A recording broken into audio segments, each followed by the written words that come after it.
Computers and space games just naturally go together. In fact, the first computer game ever was called Space War, developed by students at MIT back in 1962. Here to show us their favorite space games are Glenn Rubenstein again, and also with us Ben Calica, a computer writer. Ben, what's a good space game to you? Glenn told us there are 25 Star Trek games out there. What's a good one?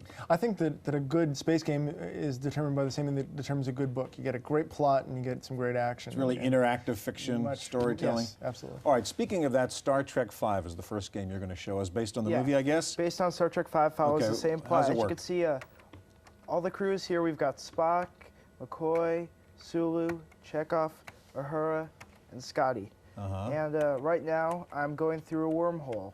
And as you can see, I died. Yeah, so you're Kirk, you're running the Enterprise, and you're talking to all these guys and so on. See, bad hull damage. So okay, let's go to number 2 now of your picks, which is Space Quest 4. Space Quest 4.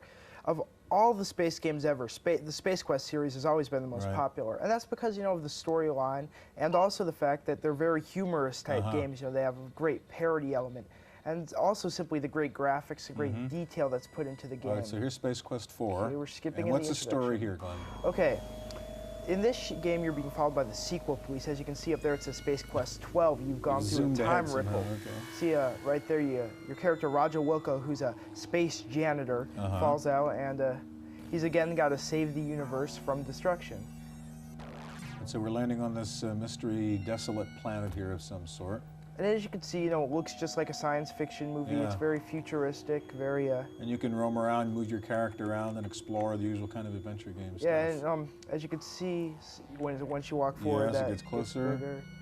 It's your typical futuristic city, and this game is brand new right now. Yeah, it's really logic problem-solving kind of game, not really shoot 'em up. And that's what's good about it. It's not just senseless action. You really have to think, and it takes a long time to beat it, and it's really worth it. Okay, speaking of great graphics, though, I want you to show us Wing Commander 2. That's your third pick.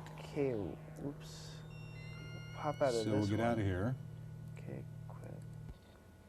As you quit, it says do something of social value there, right? Instead of playing computer games all day long. Okay, and we have Wing Commander 2 loading up. This is really one of the best flight simulation type games ever. It takes place in space, and the action is just really intense. Okay. As far as the storyline goes, there's an alien race that's inhabited space, and you're part of kind of a federation of planets. And you're at an army base that's in the middle of space, and you must go out, and fly a mission to shoot them down. Okay, and here we are inside our little spaceport. Getting my mission here. I'll just go through this. Okay, a little mission briefing there. You're going to go skip past. Okay, is this our little space vehicle we're going to take off now on? This is where the graphics get really great.